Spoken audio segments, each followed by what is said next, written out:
So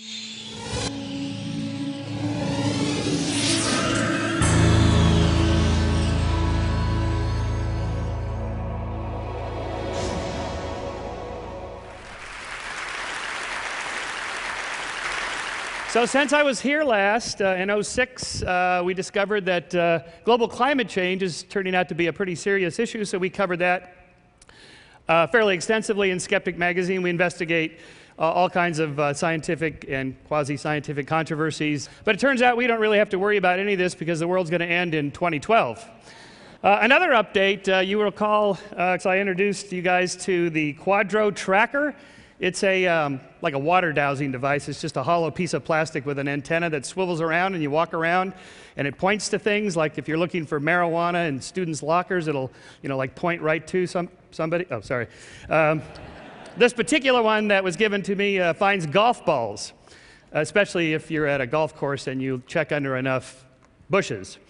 Well, under the category of what's the harm of silly stuff like this device, the ADE 651, was sold to the Iraqi government for $40,000 a piece. It's just like this one, completely worthless, in which it allegedly worked by electrostatic magnetic ion attraction, which translates to pseudoscientific baloney, would be the nice word, in which you string together a bunch of words that sound good, but it does absolutely nothing. In this case, allowing at trespass points, allowing people to go through because your little tracker device said they were okay, actually cost lives.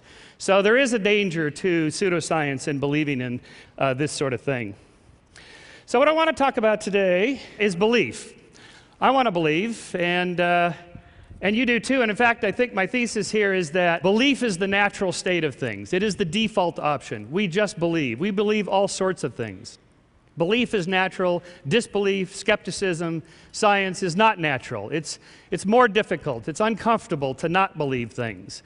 So like Fox Mulder on X-Files, who wants to believe in UFOs, well, we all do. And the reason for that is because we have a belief engine in our brains. Essentially, we are pattern-seeking primates. We connect the dots. A is connected to B, B is connected to C, and sometimes A really is connected to B.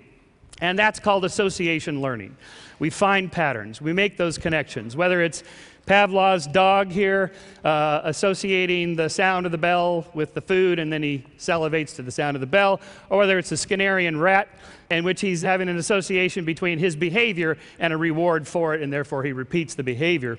In fact, what Skinner discovered is that if you put a pigeon in a box like this and he has to press one of these two keys and he tries to figure out what the pattern is, and you give him a little reward in the hopper box there, if you just randomly assign rewards such that there is no pattern, they will figure out any kind of pattern, and whatever they were doing just before they got the reward, they repeat that particular pattern. Sometimes it was even spinning around twice counterclockwise, once clockwise, and peck the key twice. And that's called superstition, and that, I'm afraid, we will always have with us. I call this process patternicity, that is, the tendency to find meaningful patterns in both meaningful and meaningless noise. When we do this process, we make two types of errors. A type 1 error, or false positive, is believing a pattern is real when it's not. Our second type of error is a false negative. A type 2 error is not believing a pattern is real when it is. So let's do a thought experiment. You are a hominid 3 million years ago walking on the plains of Africa. Your name is Lucy, okay. And you hear a rustle in the grass. Is it a dangerous predator, or is it just the wind? Your next decision could be the most important one of your life. Well, if you think that the rustle in the grass is a dangerous predator and it turns out it's just the wind, you've made an error in cognition. You made a type 1 error, false positive. But no harm, you just move away, you're more cautious, you're more vigilant. On the other hand, if you believe that the rustle in the grass is just the wind and it turns out it's a dangerous predator, you're lunch. You've just won a Darwin Award. You've been taken out of the gene pool. Now the problem here is that patternicities will occur whenever the cost of making a type 1 error is less than the cost of making a type 2 error. This is the only equation in the talk, by the way. We have a pattern detection problem. That is, assessing the difference between a type 1 and a type 2 error is highly problematic, especially in split-second life and death situations. So the default position is just believe all patterns are real. All rustles in the grass are dangerous predators and not just the wind. And so I think that we evolved. There was a natural selection for the propensity for our belief engines, our pattern-seeking brain processes to always find meaningful patterns and infuse them with these sort of predatory or intentional agencies that I'll come back to. So for example, what do you see here? It's a horse head, that's right. It looks like a horse, must be a horse. That's a pattern. And is it really a horse, or is it more like a frog? See, our pattern detection device, which appears to be located in the anterior cingulate cortex, it's our little sort of detection device there, can be easily fooled, and this is the problem. For example, what do you see here? Yes, of course, it's a cow. Once I prime the brain, it's called cognitive priming. Once I prime the brain to see it, it pops back out again, even without the pattern that I've imposed on it. And what do you see here? Some people see a Dalmatian dog. Yes, there it is. And there's the prime. So when I go back, without the prime, your brain already has the model, so you can see it again.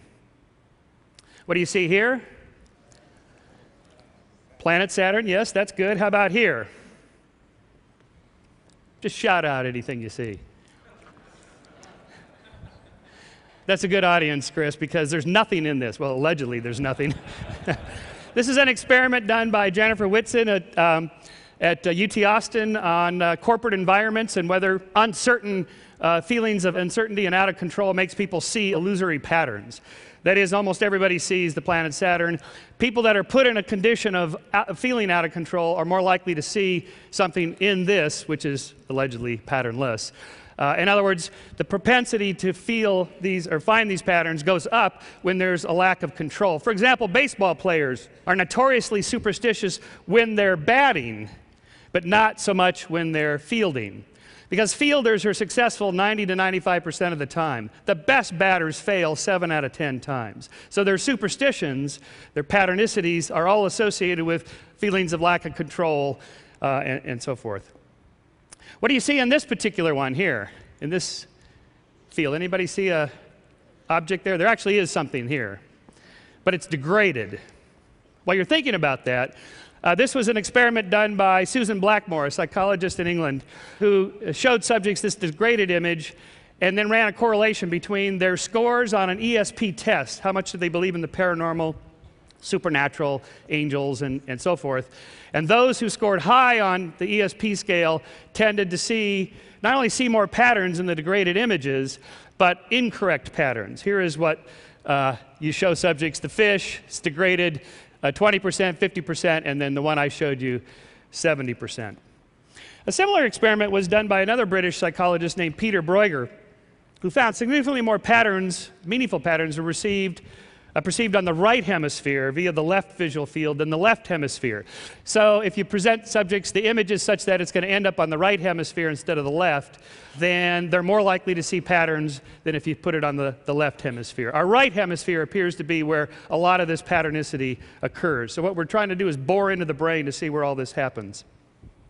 Bruegger and his colleague Christine Moore gave subjects L-DOPA. L-DOPA is a drug, as you know, given for treating Parkinson's disease, which is related to a decrease in dopamine. L-DOPA increases dopamine.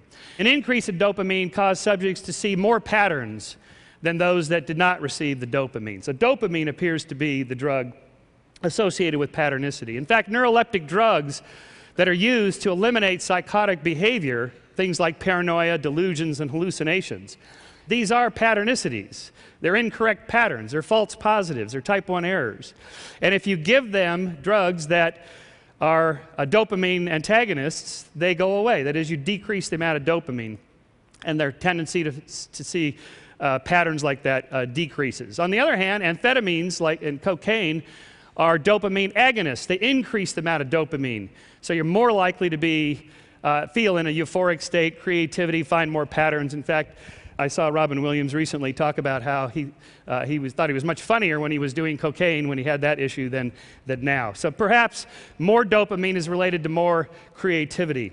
Dopamine, I think, changes our signal-to-noise ratio. That is, how accurate we are in finding patterns. If it's too low, you're more likely to make too many type 2 errors. You miss the real patterns. You don't want to be too skeptical. If you're too skeptical, you miss the really interesting good ideas. Just right, you're creative, and yet you don't fall for too much baloney. too high, and maybe you see patterns everywhere. Every time somebody looks at you, you think people are staring at you, you think people are talking about you, and if you go too far on that, that's just simply labeled as madness. It's a distinction perhaps we might make between two Nobel laureates, Richard Feynman and John Nash. One sees maybe just the right number of patterns to win a Nobel Prize, the other one also, but maybe too many patterns, and we then call that schizophrenia. So the signal-to-noise ratio then presents us with a pattern detection problem, and of course you all know exactly what this is, right? And what pattern do you see here? Again, I'm putting your anterior cingulate cortex to the test here, causing you conflicting pattern detections. You know, of course, this is via uno, shoes. These are sandals. Pretty sexy feet, I must say. Maybe a little photoshopped. And of course, the ambiguous figures that seem to flip-flop back and forth. Turns out what you're thinking about a lot influences what you tend to see. And you see the lamp here, I know, because we have lights on here. Of course, thanks to the environmentalist movement, we're all sensitive to the plight of marine mammals. So what you see in this particular ambiguous figure is, of course, the dolphins, right? You see a dolphin here, and there's a dolphin, and there's a dolphin. This is that's a dolphin tail there, guys.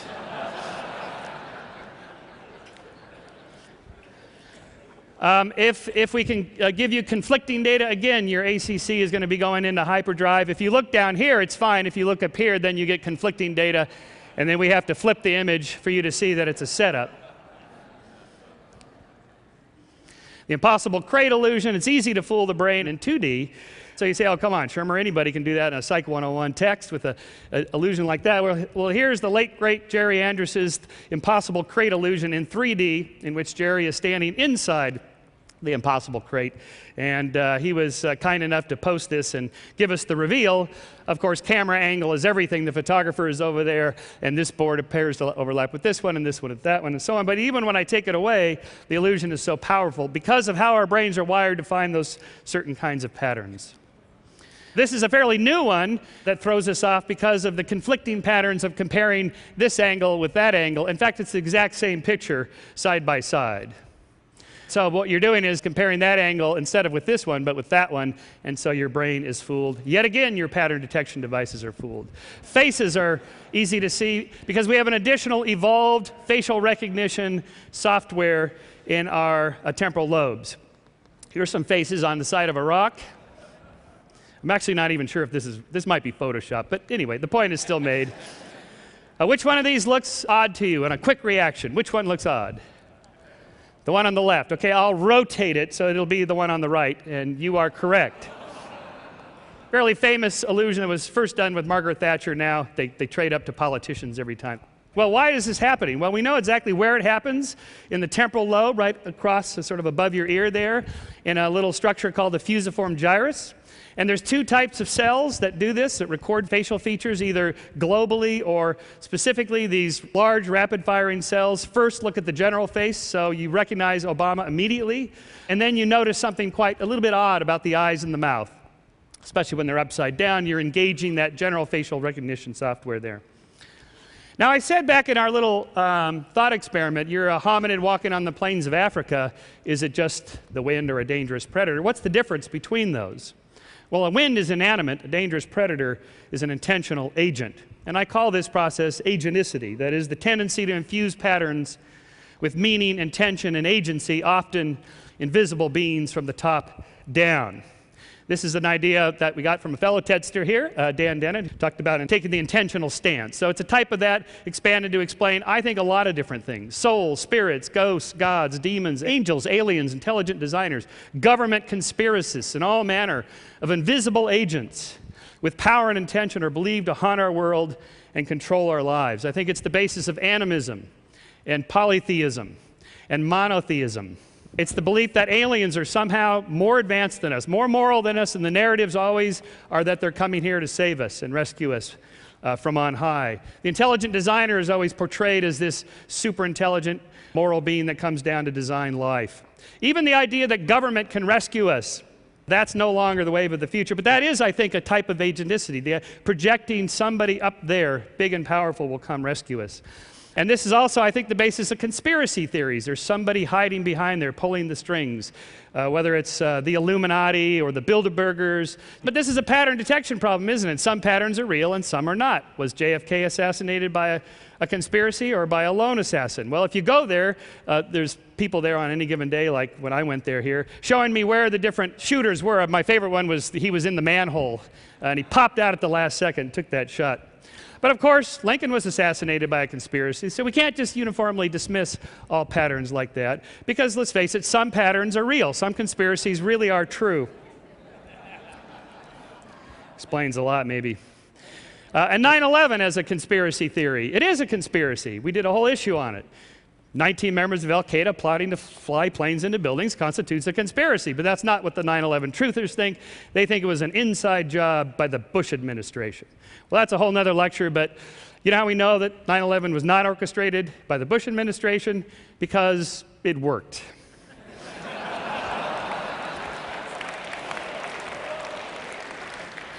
So we are natural-born dualists. Our agenticity process comes from the fact that we can enjoy movies like these because we can imagine an essence continuing on.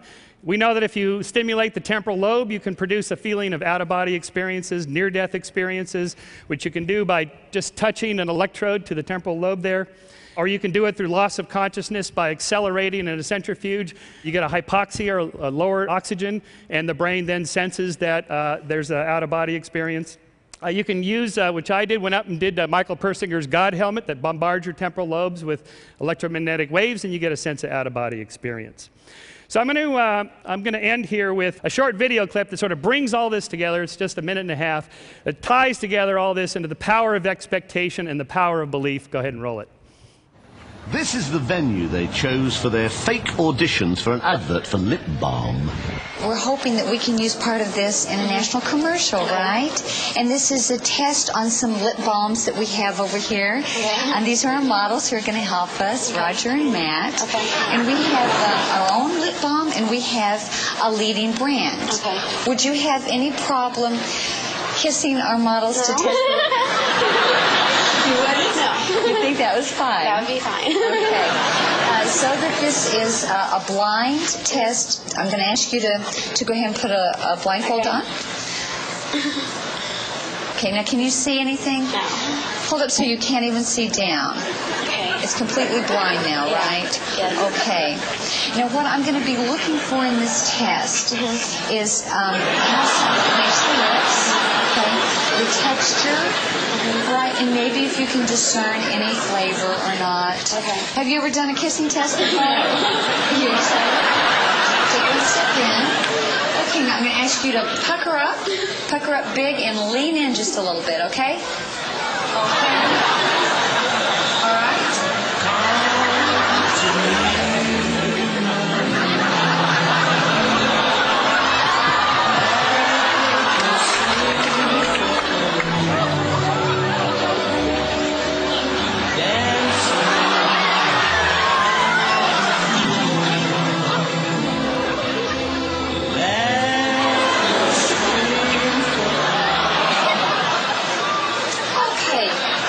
Jennifer, how did that feel?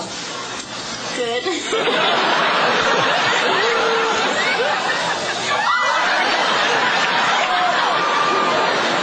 Oh my God.